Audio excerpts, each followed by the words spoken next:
Good morning all of you. जो channel Bharat के शिक्षा के परिदृश्य को और शासन के परिदृश्य को बदलने की नीयत से डेली अपनी एक से एक वीडियो लॉन्च कर रहा है, और मैं सभी शिक्षित लोग भी, चाहे वो वकील के रूप में, व्यवसाय के रूप में, शिक्षक के रूप में, प्रशिक्षक के रूप में, चिकित्सक के रूप में, किसी भी क्षेत्र में जो अधिकारी करें, सभी आज शिक्षित युवा हैं।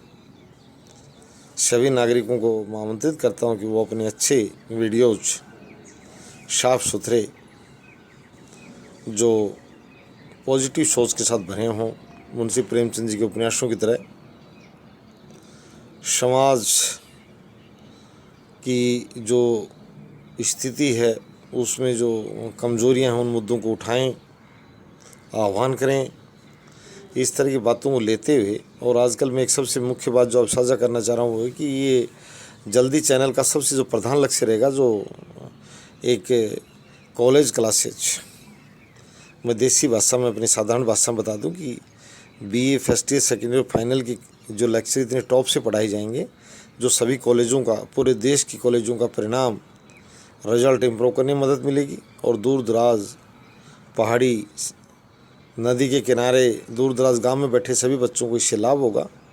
और आज मैं इस वीडियो के माध्यम से बताना चाहता हूँ कि ज़्यादा से ज़्यादा लोग अपने अच्छे वीडियो सेंड करें, और हमारा करोड़ों वीडियो अपलोड करने का है, और बाद में सरकार के हवाले यूनिवर्सिटी करने का है कि भाई आप इसको लें, और जो जैसा भी जिन लोगों की मेहनत के लिए आप उचित समझें या ना समझें, वो हमें इस चीज़ का अकेले हम लालच के वजह से कोई काम नहीं कर रहे हैं। सरकार अगर थोड़ा बहुत तो मेहनत, श्रमजीवी लोगों को पक्ष में, अकेला सब कुछ आर्थिक ही नहीं होता। क्योंकि मैं कह रहा था कि ये बातें सामने आ रही कि हिंदी के उद्भव और विकास की बात की जाए तो 1947 के बाद जो लोग जन्मे हैं और जिन्होंने कुछ किया है, उनका नाम पाठ्यक्रम में देखने को नहीं मिल रहा है।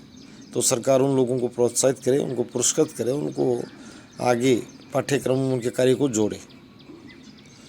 एक हमारे यहाँ शासन से हम सबसे बड़ी शिकायत यही है, वो किसी भी दल की सरकार हो, किसी भी राज्य की हो, चाहे केंद्र की हो, रही हूँ पूर्व में भी, ये एक बात को बड़े नज़रअंदाज करते कि अपने से बाहर किसी पद और पुरस्कार को नहीं जाने देने चाहते। प्रतिभा का सम्मान करना सीखें। एक बार क्रिकेट बोर्ड का अध्यक्ष के लिए माननीय सर्वोच्च न्यायालय ने कहा था अनुराग ठाकुर के मामले में, जो सिटिंग एमपी भी भारतीय जनता पार्टी का, तो जब अध्यक्ष उसको बनाया गया तो कि इन्होंने एक प्रोविज़न कर रखा, प्रावधान कर रखा कि वो जो अध्यक्ष बनाया जाएगा वो व्यक्ति किसी ख्याति प्राप्त टूर्नामेंट में विजेता रहा हो। इस प्रकार का कोई प्रोविज़न था। तो हालांकि मैं ज़्यादा डेप्थ में मैं उस व्यक्ति विशेष की बात नहीं कर रहा हूँ। तो सरकार यही कहा था माननीय सर्वोच्च न्यायालय ने सरकार को कि भाई आप ये अगर कानून बनाया है तो आप अपना बनाया, सरकार का कानून, हम तो कानून निर्माण काम करते नहीं हैं। तो अकेली बात ये नहीं है, चाहे केजरीवाल सरकार की बात आई, चाहे राजस्थान सरकार की बात आई, ये सभी दल, भारत में बड़ी संख्या में दल हैं, उनके अलग अलग जो सरकारें भी हैं, चाहे वो ममता बनर्जी की बात आई, अभिषेक बनर्जी से बाहर उसको जो बड़े बड़े दिग्गज नेता दिनेश त्रिवेदी जैसे बाहर चले गए, जिन्होंने पार्टी की मजबूत नींव ईंट थे। तो मैं इन भाइयों से प्रार्थना कर रहा हूँ, मैं शिकायत या इनकी कोई ढेर आलोचना, इनकी कोई बदनामी नहीं कर रहा हूँ, कि प्लीज़ आप अंग्रेज़ और मुसलमान जो शासक थे, बादशाह थे, मतलब मुसलमान शासक का बादशाह मतलब है, मुग़ल काल में होता था, ये साले को बना दिया सेनापति, ये उसको बना दिया, ये मेहंदी लगाता उसको बना दिया, गीत सुनाती उसको बना दिया। भाई ये बातें नहीं, प्लीज़, ये लोकतांत्रिक व्यवस्था है, इसमें साथियों आप सिर्फ प्रतिभाओं को आगे बढ़ाएं, और अच्छे से हम देखेंगे कि आप किन पदों पर किन लोगों को नियोजित करते हैं, मनोनीत करते हैं। क्या राष्ट्र निर्माण नाम सीखा है, करने लग जाओ। वहाँ विरोधी दल के नेता को भी दक्षिण एशियाई मामलों प्रभारी मंत्री बना दिया जाता है। अमेरिकन लोकतांत्रिक व्यवस्था जहाँ से हम संविधान लेके आए, तो मैं सभी से कहता हूँ कि ये दुकानदारी टाइप लोकतंत्र विकसित नहीं करें। ये किराने की दुकान नहीं है, ये बहुत बड़ी शासन प्रणाली, मजबूत शासन प्रणाली है, और इसके विकास में, इसकी पारदर्शिता में, इसकी लोकप्रियता में, इसकी स्वच्छता में, मैंने कल भी कहा था, हम चाहते हैं zero court cases in country. मैं वो बताना चाहता हूँ, डेली लोगों को बार बार अदालतों के दरवाजे न खटखटाने पड़े। और साथ साथ मैंने अदालतों से कहा था कि मुट्ठी भर केस जो आए उनका निपटान बड़ी पारदर्शिता से करें। माई लॉर्ड, सिर्फ अदालत के कहते हैं घर में कुत्ता भी शेर होता है। अपनी अदालत के अंदर किसी को धमकाना, वकील को, किसी याची को धमकाना और बोसगर्दी करना, ये न्याय प्रणाली का हिस्सा नहीं है। भारतीय न्यायाधीशों के चेहरे भी हम जानते हैं, हमारी जनता जानती है, उनके फैसलों को पढ़ती है। अच्छे लोगों की उपस्थिति है, परंतु प्रतिशतता गंदे लोगों की तेज़ी से बढ़ रही है। अपराधियों के साथ मुस्कुराकर बातें करने वाले न्यायाधीशों की संख्या भारत बड़ी हो चली है, जिनको रात को रीडर के माध्यम से मुलाकातें की जाती हैं। अभी रेड्डी बंधुओं की जमानत के मामले हैदराबाद CBI कोर्ट का मामला देखा ही था। 2 करोड़ रुपये राशि लेकर जमानत दी गई। तो मैं पूरे सभी भारतीय सजग नागरिकों से आह्वान करता हूं कि जहां भी बुराई है उस बुराई को खा जाएं, समाप्त करने के लिए प्रयास करें। उस बुराई को देखें और सिर्फ मुड़े नहीं, देख कर ना खा जाए। बुराई चाहे सर्वोच्च न्यायालय मुख्य न्यायाधीश में हो, चाहे प्रधानमंत्री हो, चाहे राष्ट्रपति में हो, किसी व्यक्ति, छोटे से बड़े पद तक बैठे व्यक्ति में हो, आप आंखें न मीचें। आंखें मीचना एक गैर जिम्मेदार नागरिकता का परिचय है। मैं शुरू से कहा था कि चैनल संविधान को और नागरिकता के विकास के लिए प्रमुख कार्य करता रहेगा। बुराई को देखकर आंखें बंद करना सजग नागरिक होने का परिचय नहीं है।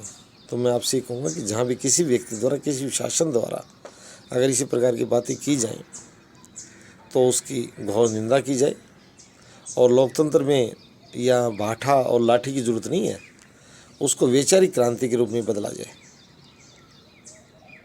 आइडियाज़ द्वारा चेंज किया जाए, लोगों के अंदर एक नई धारणा विकसित की जाए, लोगों को राष्ट्रीयता से भरा जाए, जाति और धर्म के नारों से ऊपर उठा जाए और इस तरह के नारे लगाने वालों से सावधान रहा जाए। उनको अच्छे चिकित्सालय, महाविद्यालय और अस्पताल बनाने के लिए प्रेरित किया जाए। भाई हमारा संविधान प्रोविज़न है कि आप किसी भी कोई भी जाति और धर्म के लोग इकट्ठे होकर ऐसे संस्थान बना सकते हैं, बनाइए। आप दूसरे लोगों की आलोचना मत कीजिए। आप कोई समुदाय संगठित हो, हमें कोई बुराई नहीं है, हमारा संविधान इजाज़त देता है और वो अपने विकास की बात कर सकते हैं, अपने किस संस्थान को स्थापित करने की बात कर सकते हैं, परंतु हम अन्य किसी समुदाय की आलोचना नहीं करेंगे। सभी समुदाय अच्छे हैं। कोई व्यक्ति जो बुरा, मैंने शुरू में कहा था, अपराधी को जाति और धर्म से न पहचाना जाए। अपराधी का अपराध किस अपराध में संलिप्त है और इसका क्या नाम है, उसको सिर्फ इतना जाना चाहिए। क्योंकि कई बार हम देखते हैं एक ही माँ से जन्मे, कोख से जन्मे 2 भाई एक बड़े पवित्र कार्यों में लगे और दूसरे बुरे कार्यों में लगे, तो ये कोई आधार नहीं है किसी व्यक्ति के वंश, जाति, धर्म, क्षेत्र, गांव, शहर को बदनाम करना। ऐसा कुछ नहीं। हर जगह अच्छे लोग रहते हैं, सामाजिकता विकसित करते हैं और अपराधियों की उपस्थिति भी कम ज़्यादा हर जगह है। तो मैं यही आज सोच प्रार्थना करूँगा कि आप एक सजग नागरिक होने का परिचय दें और ये भी देखें कि कौन सरकार किस तरह के लोगों को आगे बढ़ा रही है। एक ही लाइन में मैं बात करना चाहता हूँ, प्रतिभा का सम्मान कर रही है या नहीं। ये मेहंदी और जो साले और सेनापति वाली जो परंपरा थी पुरानी, ये समाप्त कर दी जाए। ऑटोक्रेसी नहीं है भैया, डेमोक्रेसी है। औकात में रहें, संविधान के अनुसार चलें, संविधान से बाहर जाकर और आप जो है स्वेच्छाचारी न बने। मैं आपसे प्रार्थना भी करता हूँ और ये सीख भी देता हूँ। बार बार देखने में आ रहा है कि नागरिक अधिकारों को कुचलने के लिए बार बार लोग मुंह निकाल रहे हैं, ये अच्छा नहीं है। प्लीज़ आप अच्छे सभ्य नागरिक बने, सब जिस पद पर बैठे हैं उसको एक जवाबदेही नागरिक के रूप में कार्य करें और जनता से मिलें, उनकी समस्याओं के निराकरण के लिए आगे आएँ। ये राष्ट्र निर्माण है। सिर्फ सड़कों पर खड़ा होकर और भीड़ जुटाने के लिए ये राष्ट्र निर्माण नहीं है। राष्ट्र निर्माण लग जाइए। ये राष्ट्र बड़ा मजबूत है।